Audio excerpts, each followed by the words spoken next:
నిన్న రాత్రి జరిగిన మ్యాచ్లో రాయల్ ఛాలెంజర్స్ బెంగళూరు 6 వికెట్ల తేడాతో ఢిల్లీ క్యాపిటల్స్ను ఓడించింది.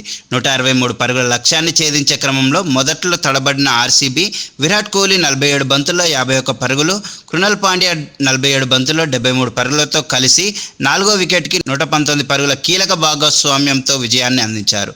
ఢిల్లీలోని అరుణ్ జైట్లీ స్టేడియంలో జరిగిన ఐపీఎల్ 2025 మ్యాచ్లో రాయల్ ఛాలెంజర్స్ బెంగళూరు 6 వికెట్ల తేడాతో ఢిల్లీ క్యాపిటల్స్ను ఓడించింది.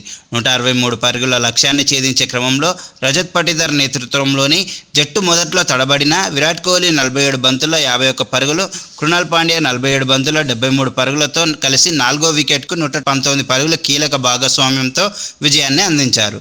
క్రీజ్లో ఉన్న సమయంలో కోహ్లీ 4 ఫోర్లు బాదాడు.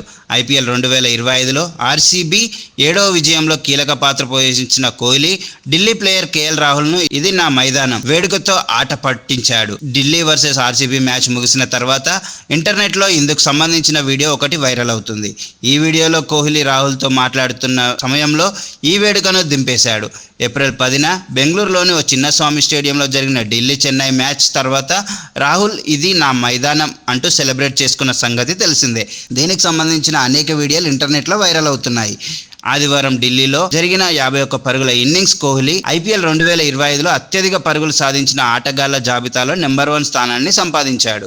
ఈ సంవత్సరం ఆర్సీబీ తరపున 10 మ్యాచ్ల్లో కోహ్లీ 6 అర్ధ సెంచరీల సహాయంతో 443 పరుగులు చేశాడు. ఆరెంజ్ క్యాప్ లీడర్ బోర్డులో ముంబై ఇండియన్స్ బ్యాటర్ సూర్యకుమార్ యాదవ్ కోహ్లీ తర్వాత స్థానంలో ఉన్నాడు. ముంబై తరపున 10 మ్యాచ్ల్లో సూర్య మొత్తం 427 పరుగులు చేశాడు.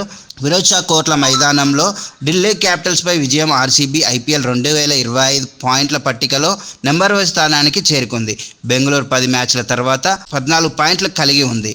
రజత్ పటిదార్ జట్టు మిగిలిన 4 మ్యాచ్ల్లో కనీసం ఒక్కదానినైనా గెలిస్తే వరుసగా 2వ సీజన్ ప్లేఆఫ్స్కి అర్హత సాధించడం ఖాయం.